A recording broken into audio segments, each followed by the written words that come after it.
নমস্কার, আপনারা দেখছেন ওঙ্কার বাংলা, সঙ্গে রয়েছে দেবাঞ্জলি। নজর রাখবে এই মুহূর্তের বিশেষ কিছু খবরের দিকে।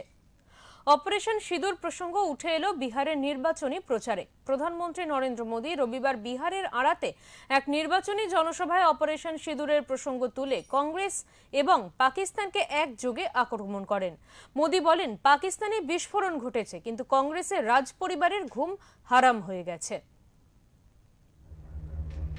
গত 22 এপ্রিল জম্মু কাশ্মীরের পেহেলগাঁওয়ে জঙ্গি হামলায় 26 জন নিরীহ মানুষের মৃত্যু হয়েছিল। সেই ঘটনায় পাকিস্তান জড়িত ছিল বলে অভিযোগ ওঠে। এই জঙ্গি হামলার জবাবে ভারত 7ই মে পাকিস্তান এবং পাক অধিকৃত কাশ্মীরে সামরিক অভিযান চালিয়েছিল, যার পোশাকি নাম ছিল অপারেশন সিঁদুর। বড় ধরনের সেই সামরিক অভিযানের প্রায় 6 মাস পর বিহারের নির্বাচনী প্রচারে উঠে এলো এই অভিযানের প্রসঙ্গ। রবিবার বিহারের আড়াতে ভোট প্রচারে প্রধানমন্ত্রী মোদী কংগ্রেস এবং পাকিস্তানকে একযোগে আক্রমণ করেন। তিনি বলেন, অপারেশন সিঁদুরের সাফল্যের পর দেশ সেনাবাহিনীর কারণে গর্বিত ছিল, কিন্তু কংগ্রেস এবং আরজেডি এটি পছন্দ করেনি।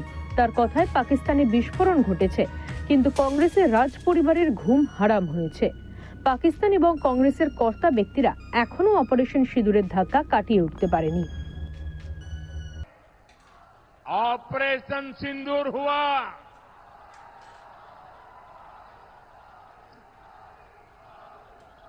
हमने फिर से अपनी गारंटी पूरी करके दिखाई कि नहीं दिखाई।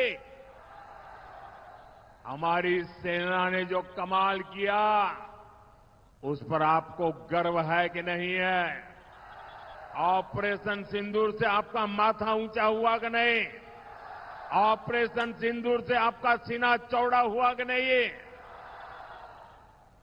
साथियों, आपको इतना गर्व हुआ, आपका माथा ऊंचा हुआ, लेकिन देश की सेना की इतनी बड़ी सफलता के बाद भी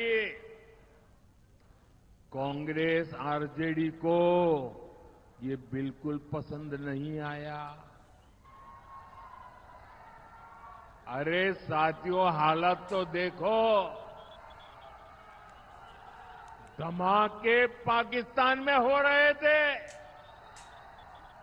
धमाके पाकिस्तान में हो रहे थे, और नींद कांग्रेस के शाही परिवार की उड़ी हुई थी।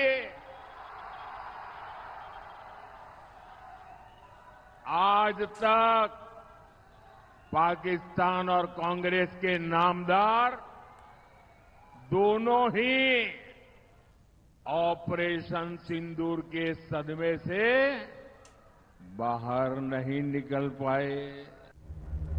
উল্লেখ্য, আগামী 6 এবং 11 নভেম্বর 2 দফায় বিহারের বিধানসভা নির্বাচন আয়োজিত হবে। 243 আসন বিশিষ্ট বিহার বিধানসভায় জোর কদমে প্রচার চালাচ্ছে ইন্ডিয়া এবং এনডিএ জোট। এদিন প্রধানমন্ত্রী নরেন্দ্র মোদী মানুষকে এনডিএ সমর্থিত প্রার্থীদের জয়ী করার জন্য আবেদন জানান। ব্যুরো রিপোর্ট, ওঙ্কার বাংলা।